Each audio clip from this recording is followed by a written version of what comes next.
Le petit écureuil à la mer. Vous souvenez-vous de Chouki? Le petit écureuil qui voulait voir la mer. À présent, Chouki passe des journées agréables à contempler les multiples couleurs que prend la mer, et il s'amuse des jolis reflets de la lumière sur l'eau. Il fait chaud. Les quelques nuages qui paraissent dans le ciel s'étirent comme un long bâillement avant la sieste.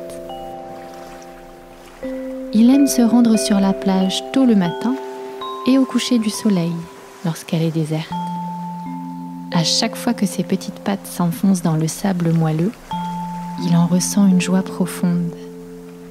C'est comme si tout son corps se remplissait d'une lumière dorée.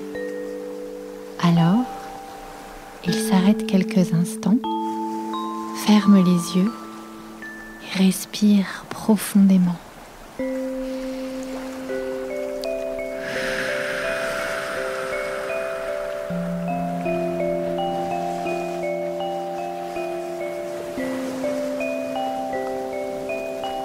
Il sent cette lumière dorée entrer à l'intérieur de son corps, dans ses pattes, son ventre, sa poitrine, ses bras, ses mains, son dos, sa nuque, son front et au-dessus de sa tête. Il inspire l'air marin profondément plusieurs fois.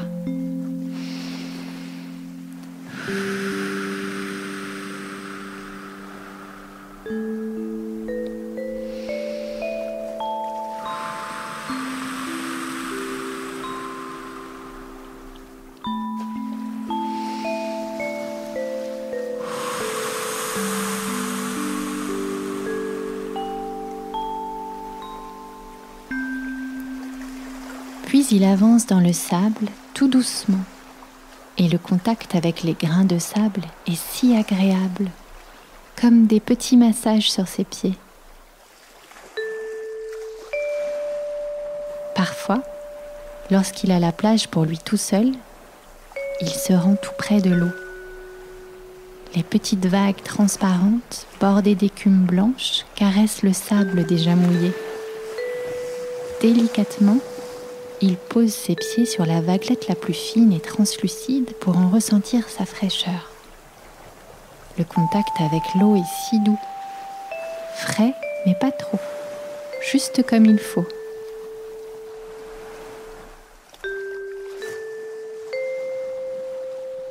C'est un peu comme de croquer une mûre encore gorgée de rosée au petit matin.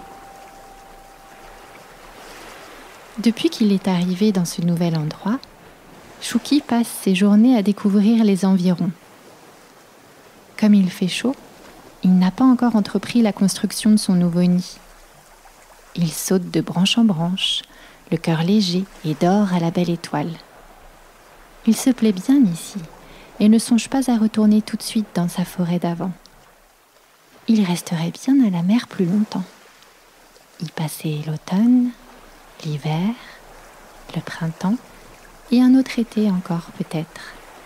Il n'est pas pressé. Il se dit que le moment est donc venu pour se lancer dans la recherche d'un vrai nid, une maison dans laquelle il se sentirait bien. Ici, les pins sont nombreux et foisonnent de pommes de pin. Il se souvient également avoir repéré quelques noisetiers dont il songe à inspecter les alentours. En effet, pour l'écureuil, pas de meilleur endroit que la proximité d'un noisetier. Chouki raffole des noisettes. Branche après branche, il parvient jusqu'à un noisetier couvert de noisettes encore jeunes. Chouki les convoite comme un délicieux trésor. Il ne veut pas faire son nid directement dans cet arbre. Non, les branches sont bien trop fines. Un chêne ferait mieux l'affaire. Il commence son exploration. Lorsqu'il tombe sur une petite maison de la taille d'une boîte à chaussures. Elle a dû être installée par les hommes. Ce ne serait pas une mauvaise idée de s'y installer, pense Chouki. J'aurai la place d'y confectionner un nid douillet ainsi que d'y ranger des provisions pour l'hiver. En passant la tête à l'intérieur, il s'aperçoit que la maison a déjà été habitée. Des brindilles intriquées les unes avec les autres, formant un cercle, de la mousse, des plumes. Oui, des oiseaux ont bien vécu ici.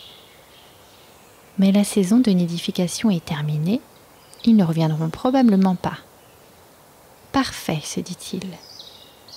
Maintenant, vérifions les alentours. Je veux être sûr qu'il n'y ait pas de repères de buses ou de martres des pins à proximité. Aucune envie de finir en chair à pâté pour ces animaux. Quelques allers-retours à gauche, à droite, repérer les éventuelles déjections. Cela lui suffit à s'assurer qu'il ne court aucun danger à établir son nid dans cet endroit. Deuxième étape, aménager sa maison afin qu'elle soit confortable et fonctionnelle. Peut-être pourrait-il conserver le nid construit par les oiseaux ? Cela lui ferait un fauteuil confortable. Et pourquoi ne pas y rajouter quelques plumes pour en maximiser l'effet douillet ? Ensuite, à l'aide de petites branches, il construit des étagères pour pouvoir stocker ses provisions. Une idée qu'il souhaite réaliser lui trotte dans la tête. Un rideau, afin d'empêcher le vent glacé d'entrer dans sa maison durant l'hiver. Pour cela, il aurait bien besoin de l'expertise d'une araignée.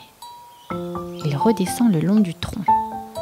Il aurait de plus grandes chances de rencontrer une araignée s'il se rapproche du sol. Là, un buisson, parfait, dit-il en le contournant. Il aperçoit alors une magnifique toile. Waouh, quel travail d'artiste! Exactement ce qu'il me faut. Il patiente quelques instants, espérant voir apparaître la tisseuse.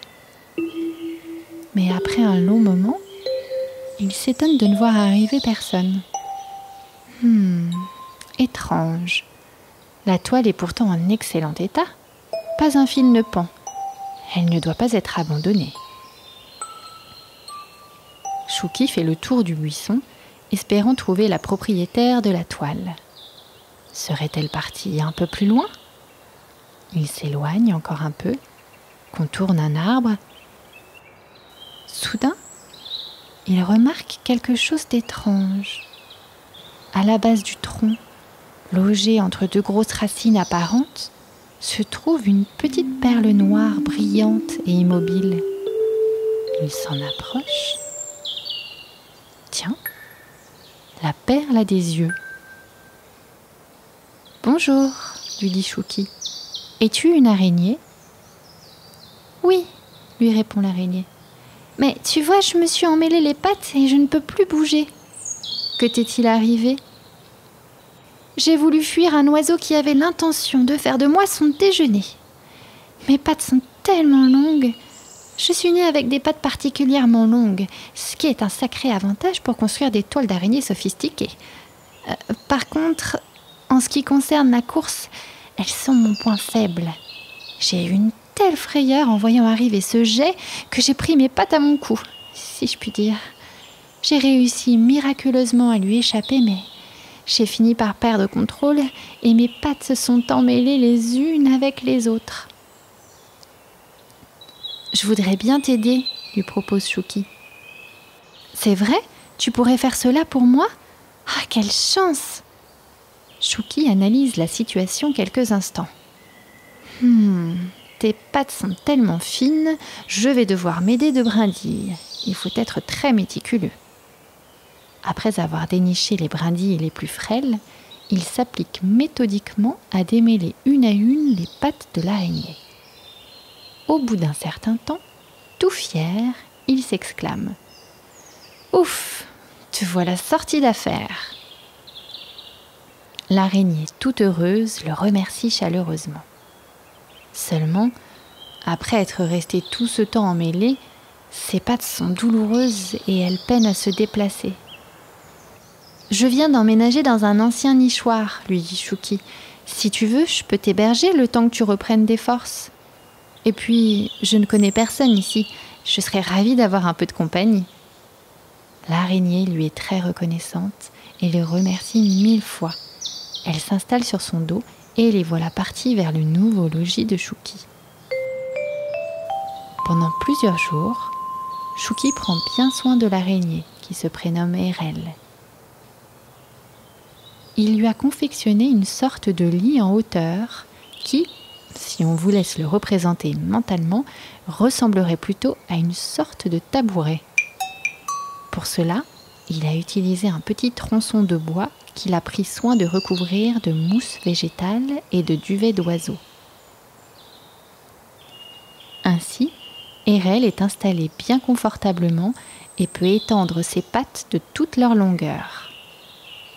Chaque jour, Chouki se rend jusqu'à la toile d'Erel afin d'y récolter les divers moucherons et moustiques pris au piège. Ainsi, Erel reprend des forces. Il rafistole comme il peut les fils abîmés, même si cette tâche est difficile pour lui. Ensuite, sous l'œil attentif d'Erel, il continue à perfectionner son logis. Une nouvelle étagère dans ce coin, une boîte de rangement sous son lit. Un jour, ayant trouvé une mini chaussette humaine abandonnée sur la plage, il décide de confectionner une sorte de coussin. Pour cela, il la remplit de plumes d'oiseaux et la referme comme il peut avec une longue tige d'herbe sauvage. Chaque soir, Chouki, dans un grand soupir de soulagement, se laisse tomber sur sa chaussette coussin, ce qui fait bien rire Erel. En effet, il y a toujours 3-4 plumes qui s'échappent par l'ouverture un peu trop lâche. Ce qui énerve profondément l'écureuil qui se relève pour remettre fébrilement les plumes à l'intérieur et renouer la tige autour de la chaussette. Mais au bout de quelques jours, Chouki choisit de prendre exemple sur Erel et d'en rire. Il fait de cette petite contrariété une plaisanterie. Comme un petit clown de cirque, il accentue les choses et se jette encore plus lourdement sur la chaussette, qui laisse échapper une dizaine de plumes retombant comme des flocons sous une explosion de fou rire. Un jour, alors que l'écureuil rentre chez lui, il est surpris de voir que la petite entrée de sa maison, habituellement ouverte, semble fermée par quelque chose à présent. En s'approchant, il s'aperçoit que c'est un magnifique rideau qui recouvre l'ouverture. « Coucou !» l'accueille Erel, debout sur ses pattes. « Ah, tu n'as plus mal aux pattes !» s'exclame Chouki. « Et le rideau, tu m'as fabriqué un rideau pour mon entrée ?»« Oui, je me suis dit que ce serait plus confortable quand l'hiver arriverait. Il te plaît ?»« Ah, bien sûr qu'il me plaît, cela me fait tellement plaisir.